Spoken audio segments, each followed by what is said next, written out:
And away we go. Welcome to another great episode of The Darren Green Show. This is episode 236. Shout out to the audio listeners, YouTube listeners. Shout out to the listeners over at We Are You Radio. Got to get you a little bomb real quick before we get into some things. Now, we have to get into some things, but it's not gonna be too much this episode. You know, I'm definitely trying to pace myself because I was literally working on like 4 to 5 hours of sleep. Okay, because the past couple days I've been moving around. I've been having fun. I've been doing things, but child, when I tell you I was tired, I ain't never been this tired, child. Like I was working a graveyard shift. That's how I was feeling, child. But we're going to get into it. I wasn't too visible this week, right? And I've been doing a lot of pivoting. That's all I will say for now. Because, you know, we want to keep things, I don't want to spoil anything. And I also don't want to, you know, say, hey, I'm doing this. And then something happens like before, like I would do, child. So I'm going to just, you know, I just wasn't doing much this week. I was finalizing things with the bank that I was currently working for, child. I guess now we can reveal it because today was officially my last day. Yeah, I've been working at Wells Fargo for the past year, girl. Girl. Bank reveal, child. Look, I mean, if y'all searching me up on LinkedIn, y'all already knew that. Yeah, I was working there, child. And if y'all know the T or that bank, child, yeah, I'm pretty sure there's going to be people in the comments like, oh, that makes sense now. So yeah, I was concluding things with them. I also got to see Nikki for the first time in my life. I didn't see her personally. We didn't speak to each other, child. I saw her in concert twice. Okay. First of all, Nikki. Okay, girl. Like when I tell you, she was having me working, honey. Like I felt like I was doing a damn tour. You know when you go to a Nicki concert and she start rapping, you know you got to rap every song, child. And then you got to outdo the other barbs that's around, child. Look, let me tell you something. That tour was everything, right? I will never do it again.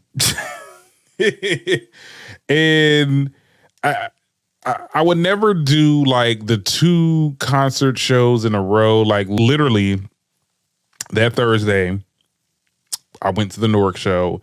And then yesterday, Friday, I went to, well, by the time you get this is Monday, child. So last Thursday and Friday, I went to the Nicki Minaj Pink Friday 2 tour. And when I tell you it's not recommended, I wouldn't do that again because I felt like when we got off the Newark concert, first of all, it was 12 o'clock. If you don't know me by now, listeners, okay, I'm an old person. I feel like I lived many lives. Like my last life, I was like this old person that just, you know, when it's 10 a.m., I'm sleeping. That's at the end of the day, I'm asleep. Okay. And when I'm ready, also that means when I'm ready to go, I'm ready to go. So the fact that we took a train to Newark, she didn't get there. She didn't start performing really till like 10 o'clock. So the show ended around 12. And we was over there scrambling to get an Uber to get us to the train station. And we got home. I didn't get home until 3 a.m. And then I had to come in at 8:15 because just because this one particular day that I had to go to the concert. And then the next day I had to come in at 8:15 a.m. Okay. When I tell you, I was so tired. I felt like I took a damn graveyard shift. Like I know I can never do a graveyard shift. That's just something I can never do because when I tell you, if it's nighttime and I'm not in a bed, I'm not a good person. I'm not like, well, I'll tell you, I was so cranky. I would never do that again. And I don't know. I don't think I'm a concert person. I don't think the concert scene is my thing. I watched the Taylor Swift show, quiet as it's kept. I had a better experience when I watched the Renaissance in the theater. And it's not because I feel like, you know, it's not up to par what I want. Like I said, Nikki is phenomenal and she did her goddamn thing. Okay, but the moment the show is over, okay, it is hell. And I don't care you concert goers want to sit there, it's like, oh, but that's the part of it. That's what you... No, it's literally when the concert is over and then you got to wait to go home. And if you live far, because I don't live next to Philly or Newark, you got to wait for your ride. And especially when we went to the Philly show, it was like 12 o'clock. We were at the mercy of whatever Uber wanted to pick us up and take us from PA to Jersey. Okay. I was like, oh no, I'm an old man. I'm sorry if y'all want to get in the comments and clown me. I'm old. At that time, I was like, I want to go to bed. Like I was looking at the people that I came with. I'm like, y'all want to leave the show early? Because I mean, I did see it yesterday, so I already know how the show gonna end. Like I'm like, it was so crazy. I had a good time, and I don't want people to say I didn't have a good time, but I don't think concert going is my thing. You know, I think that I love watching it. You know, I watch it on the TV. I wait to get on TV, okay, or the movie theaters or whatever, because I just can't. I'm next to somebody and then they in the seats. I just because I'm big back, as y'all can tell on YouTube and stuff like that. Them little concert hall seats. Okay, I'm over here squished up. Girl next to somebody else. I know they pissed about me. I feel the same way. You in my space, I'm in your space. I just did not like that. I just that too much of a human connection. But I mean, it was some good moments too. I noticed there's a lot of moms that take their kids. Like I've seen so many moms with their kids. It's like, oh my God, this is my son. He loves Nicki so much. And I sat next to one. I was like, I wish I had that damn treatment when I was a child. When I went to see Nicki when I was in middle school and in my teen years, but I couldn't do that back then, child, because Nicki used to bring dildos to the concert. So I know my mom was not going to be down for that. Let's be very clear on that. I just wish that in the future, like, can these concerts be like midday? Like, do it at 12 o'clock in the afternoon. What is wrong with doing a concert at 12? Daytime, still, like, I can do the concert, then I can go home and just, still kind of relax before I go to bed. Like, I don't like leaving a show at 12. I just feel like that was girl. That's kind of how it was at Renaissance. I mean, the show didn't end at 12, it ended at 11. But girl, by the time we got to the train station and home, it was 3 a.m. and I had to go to work early that next day. Like, it's just, I didn't like it. I didn't like that part. But other than that, I had a good time. Anyway, let's get into these topics. Okay, so first of all, we got to talk about Young Miami. She made a response to being mentioned in Diddy's lawsuit. We'll also talk about how Porsha Williams had the who the F did I marry moment with Simon. We'll get into the news and music. I got some words on the Cowboy Carter. And then we'll get into some honorable mentions and we'll get out of here. It's a pretty quick show. Okay, let's get into it. All that and more coming up on The Darren Green Show. Okay, so let's get started with should I say my girl, Young Miami, Carisha. So Young Miami has recently shut down rumors that she worked as Diddy's sex worker. Okay, let's be very clear. To jog your guys' memory, she was recently named in one of several lawsuits filed against the rap mogul P. Diddy. Thursday, March 28th, Young Miami denied being paid a monthly fee to provide sexual favors for Diddy and others at his behest. A claim that was made by producer Lil Rod, who accused Diddy of coercing him into having sex with himself and others and all that other stuff, right? Now, Carisha initially tweeted, y'all be going for anything, okay? And then when somebody made a response, they said, you for that $200K a month, though. She responded and said something the internet made up and y'all ran with it. Ninjas don't even pay that for child support, so why would a ninja pay me $250,000? The thing about it is, though, Carisha, we know Diddy is known to do that, okay? He did it with Cassie, okay? Cassie, she confirmed it, right? Now, could this producer be lying and just going off what the internet has been saying and talking about and spewing and all that? We discussed it some episodes ago that some of the context of his claims in the lawsuit were a bit shaky. But Miami girl, if this is your official response, ma'am, you could have kept that shit. Let's be very clear. You could have kept that. You mean to tell me that you, a whole city girl, wasn't getting paid? Stop gaslighting me. No, you are she literally just gaslighted us. Like, girl, you mean to tell me you ain't getting paid? Girl. So you into thruples and stuff like that? You was in a committed relationship with this man. Okay with him having children other places else, honey. Messing with whoever, God knows what. And you was okay with that? Girl, bye. And you wasn't getting paid. Miami, I need you to have several seats, okay? And again, I'll say the same thing like I said to Diddy. If these claims are not true, where is the press release for the defamation suit? Because let me tell you something, okay? I was named in a lawsuit like this and I knew I didn't do it. I'm suing you. And I mean, come on, Miami, you got the resources. You got money. You know what I'm saying? I'm pretty sure he ain't got money, but at the end of the day, I would care about how I look, in the court of public opinion. I'm definitely suing you for defamation.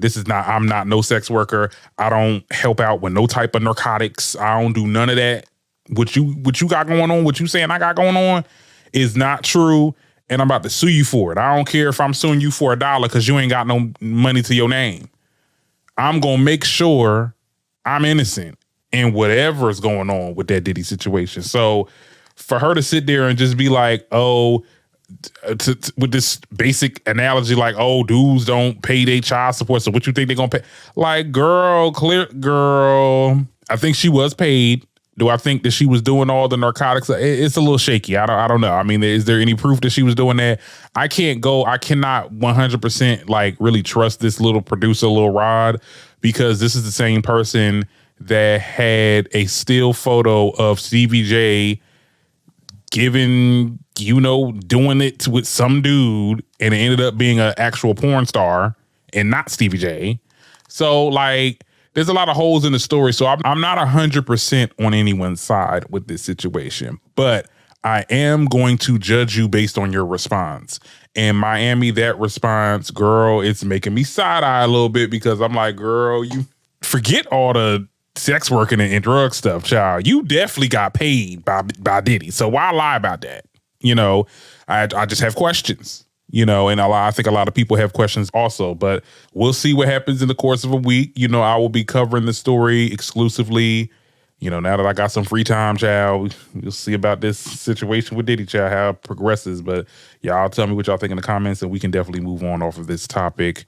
Now, the next topic I want to get into is none other than Porsha, because this was a topic this week. This whole divorce, I think Porsha's having her who the F did I marry moment, because there was some court documents that got out online.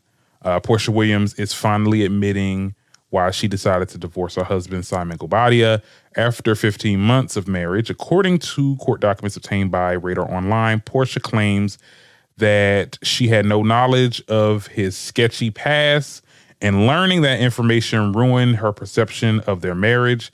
Now, this is what the lawyer wrote, right? Since learning of husband's checkered immigration history and status, wife began to question everything that she initially believed to be true as it relates to her husband's character, immigration, business dealings, etc., and to begin to uncover additional information husband failed to disclose. So initially, Porsha didn't want to, remain married to a stranger, and she filed for divorce. So she figured out who he really was, and she was like, okay, so this is not the person that I married. I mean, like, girl, you basically did your own little 90-day fiance. Like, it made no sense. And I have to say this to a lot of these celebrities that just jump and get married. I'm not even going to say just celebrities, because I got people in my life, I know people personally that had jumped at the, all right, he proposed, so let me just go ahead, like, and they jump into marriage and then they jump into toxicity. Like, girl, I mean, the timeline of everything, you was on the show, you met this girl Fallon, you was sizing the man up, because I'm not going to hold you, you was definitely sizing that man up, because why, right after the damn season, you ended up marrying this man, okay, and less than, like, months apart, and then try to lie about that on your little spinoff show, like, oh no, we were together for like a long time before no, girl, it was like a mere months, okay? And you ain't do the research on this man to know that this man is a scammer and he ain't got no money, really, I'm hearing, allegedly. With the resources that you have, Porsha, though, let's be very clear, this ain't Porsha was not no regular degular, so she had the resources more than anybody to really figure out who this man is, so you know not to get with him. I feel like there really should be an app, like just to do like a mini background check. If they had any like fraud or criminal time or whatever the case, like there needs to be an app that does like little mini background checks. Like don't steal my idea, listeners, okay? Because that would be a good idea for an app. But Porsha, like, come on, like you put yourself in a pickle. And now I'm hearing that he put out some cease and desist, and now they can't show any of the footage from Real Housewives of Atlanta to like when they were in his mansion and stuff like that. So that could have been like, you know, a lot of your content. So I'm just like, girl, you're not going to be that visible on the show. He's stopping Bravo's bag, but he also stopping your bag because now it's, you know, deducting from your screen time. So like, girl, you really put yourself in a pickle. And do I feel bad? I mean, a lot of people are saying like, oh, well, you know, she deserved it. You know, she broke her home and all that other stuff. I'm like, girl, like, Porsha, what the hell you gonna do? Know who you getting into. You know, the timeline from when you met this person through a associate or coworker of yours, whatever you want to call it, to marrying him and not really knowing who the person is. You got to get to know people. And this is not gonna be no relationship advice segment. Let's be very clear. But as a person that probably, I'm be honest, I ain't never been in a relationship before. I would never jump. I don't care. I mean, you got to be like Elon. I got to know that you got like Elon Musk money for me to jump for marriage. You get what I'm saying? Ain't nowhere in the world. Y'all probably at the same caliber. I get it. You want to find love and you want to do all this other stuff and you want to, you know, be a housewife and do all this other stuff. But them shotgun marriages, they never last. There's always something going on, always something that he's not telling you, and then you find out at the worst moment. I mean, I know she's rich and she'll probably bounce back. I know she will. I mean, she's going to be back on the Real Housewives of Atlanta, so she'll have something to, you know, get some money from. But, you know, just some peace of mind, you know, just to not realize that the person that you've been living with for the past, I mean, it's been what they said, several months. 15 months. They've been married for 15 months. Okay. Just to know, and at the end, in the grand scheme of things, you can't really figure out if that person is right. There's a person that you probably can meet and you do a shotgun wedding and it works.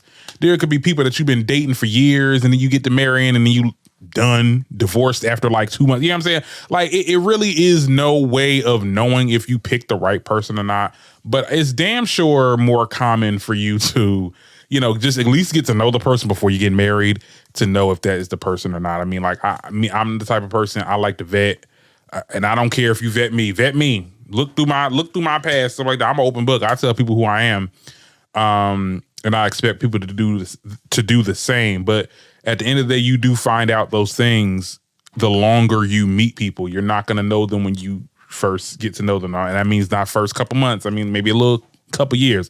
I'm not saying you got to be with a person for like 10 years, but at least get a year of dating and courting and all that. Another year, maybe 2 years. Then you get married. Like, I don't know. I just don't get these celebrities. These celebrities, they really be doing that shotgun marriage thing. I'm like, girl, if it works for you, it works for you. I guess it. But if it don't, girl, and you're not even gonna get no money out of this, cause he ain't got no money. That's what I'm hearing. He ain't got money like that. You better hope he don't try to get your ass for some spousal support. Okay, let's be very clear on that. But anyway, there's not much else to talk about this topic. We'll move on. We'll get into the news and music. I told you this is gonna be a quick little show. I ain't got too much to talk about. I'm also tired. Like, I'm still tired from the concerts I went to. But anyway, Beyonce. So Cowboy Carter dropped. It is so crazy too, because when I literally got out the Nicki Minaj concert that was on Thursday, it was 12 o'clock. I'm like, oh, the Cowboy Carter's out. I didn't even listen to it until Saturday, which is the day today where I'm doing this episode. So I was listening to it to get some notes, and I'm going to be honest, and I want to preface this by saying I 100% do not think this is a bad album at all. I don't think that this is her worst album. Let me not start off with it, because y'all going to be like, what are you trying to say? I'm just saying I'm not a country person, right? I'm just not country, and I can name you like one country song that I mess with. Carpenters, Top of the World. That's about it. That's the only country song I got on my Apple Music, okay? That's Top of the World, looking down on creation, and the only explanation. I love that song. I'm not sure if it's country, but I believe it is. Anyway, that's the only song I got that's country, okay? So I'm not a country person. Now, Beyonce is my girl. So I was definitely going to check this out. Okay, I was definitely going to check it out. It was very experimental. And this is just my first take. Like, how I feel about the album now is going to be different from how I feel about it in a couple weeks, maybe a month. That's kind of how I was with, I wouldn't even say Renaissance. I love Renaissance the moment I heard it. But this was very experimental, just like how Renaissance was. Renaissance was experimental. Beyonce is best, well, she's at her best when she is experimental. Some of my favorite songs that's on there was Bodyguard, Spaghetti, Jolene. Okay, sis was going off on Jolene. Okay. There were some other songs too that I wanted to mention that were really good songs. As we get down to the end of this, like I love Hands Heaven, Riverdance. That was a cute one. There was this other one that I really love too. Tyrant. Oh my goodness. Now that one's, I think that's my favorite song on the album, Tyrant. Those are definitely on my personal playlists. Okay, let's be very clear. But I'm going to be frank. This album is probably going to have to grow on me. Let's be clear before I even say that, because I know you're going to be like, oh my God, you about to say. I'm not about to say, don't come for me in the comments. You know, I am all for Beyonce's approach with this album. I love the whole, not giving an F about the naysayers and, this whole thing of, oh, black people can't colonize country music, whatever that means. There's a lot of people that saying that, oh my goodness, like, why is she trying to colonize a genre that we kind of build? It's like, I was with her for that fight. I'm with her. The fact that she included people like Tanner Adele and Shabuzi. Okay, these are black country artists. Okay, shout out to her for doing that. The fact that this album has done astonishingly well. Okay, when we're talking about streams and numbers, I think that she had some type of record on Spotify. Like, it did really well, like the first night. I love the quirkiness of like the interludes. Like, it felt like I was at a concert. That's how like listening to the album, because when I listen to the album, I listen to it like without shuffle. So hearing the interludes in between songs, it just felt like I was at some type of show. I love that. That was some good production, right? It was a good moment. She did exactly what she said she was going to do. She gave us a country album with her own flair. You can hear the country influence in a lot of her songs, but she did put her little spin on it, which I thought was great. I thought it was grand. The only thing is, it just ain't my genre. And that's okay. And that's also not to say that I think that the album is bad. I think the album is really great. It's just unfortunate that I really just can't vibe with it like other fans are vibing with it. You know what I'm saying? It's just, that's just me. That's just me. But nevertheless, I love the production of the song. The Miley Cyrus, the one that she had with Miley was on there. Girl. That was a good collaboration. Now, the reason why I was kind of disappointed, because it beat the fans. Like, there was a rumor going around that the two most wanted, that ended up being Beyonce and Miley Cyrus. People were saying, oh my goodness, Lady Gaga gonna be in it. It's supposed to be like a Telephone Part 2 or something like that. I got my hopes up. I was like, Miley? Really? Like, why Miley? But I think it was a good choice though. Once I listened to the song, I'm like, oh yeah, Miley definitely is good for a song, a good sounding song like that. Like, I don't know how Gaga would have got on that, but it's good that she picked Miley at the end of the day. I love that song too. That is actually on my personal playlist too, to Most Wanted. I don't know. Like I said, my opinions about it now will change. I know it will. But I don't know. It was something about Renaissance. And somebody said this, and I felt like my toes were stepped on Twitter. They said, you not really a Beyonce fan. Y'all just like Renaissance. And I think that's the issue.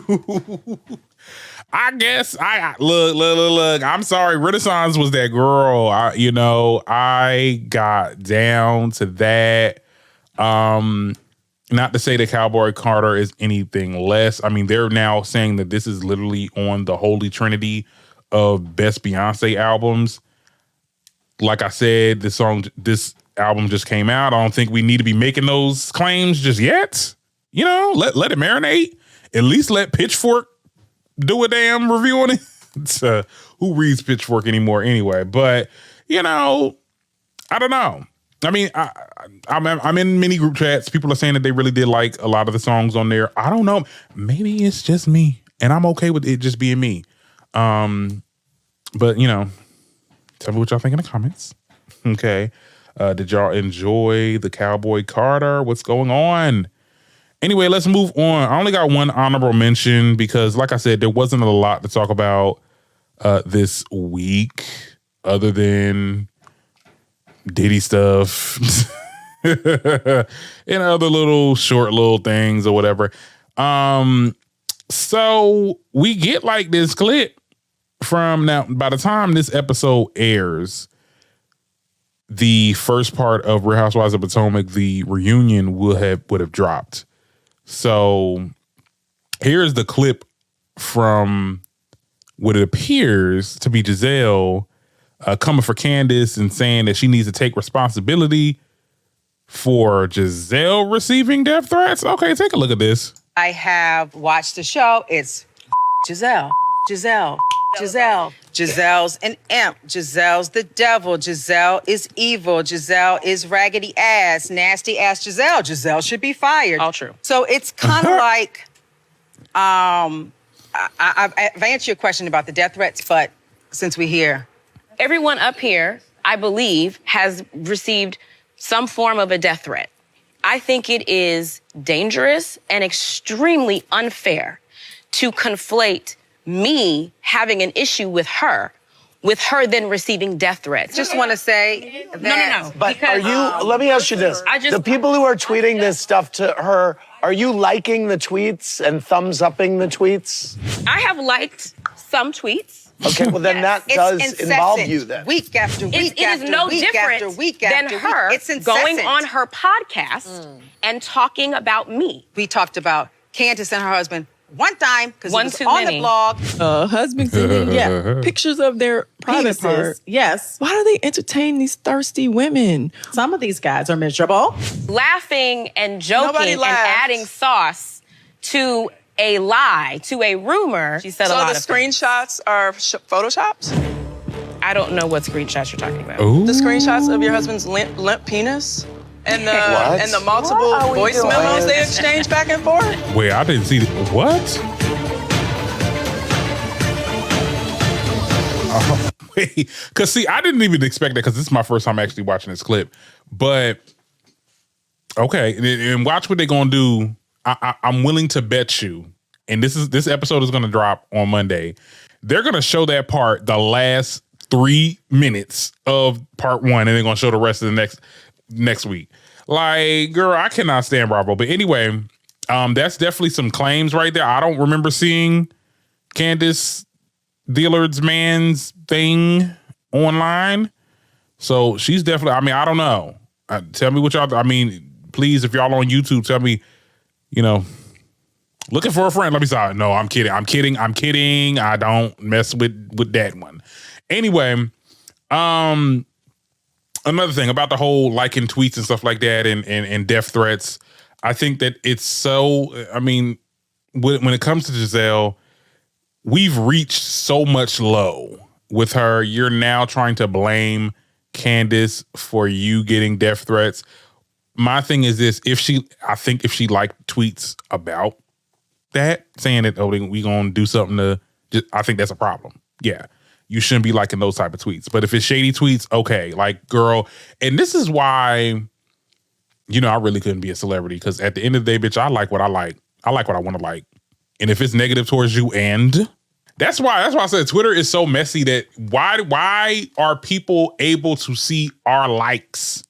I don't like that. That's why I got burner accounts. Let's be very clear. I got several burner accounts, honey, because y'all ain't gonna be looking at what I like and interact with and all that other child. No, I got burner accounts on every goddamn app in the world. Okay, that I use, of course. Cause y'all not like, You over here telling me, oh, because I'm liking negative tweets about now you want to, like, girl, yeah, I'm going to like negative tweets. If I don't like you, I'm going to like some negative tweets. And it shouldn't be on public front street. That's why I feel like Twitter should definitely get away with that feature that you can see people's likes. I mean, I think now, if you subscribe to Twitter or something, Twitter Premium or some crap like that, ain't doing that, girl. They said $20-something. I'm like, are you dumb? I think you can hide your likes with that, but my thing is, why you gotta hide that behind the paywall? That's so Elon of him, you know.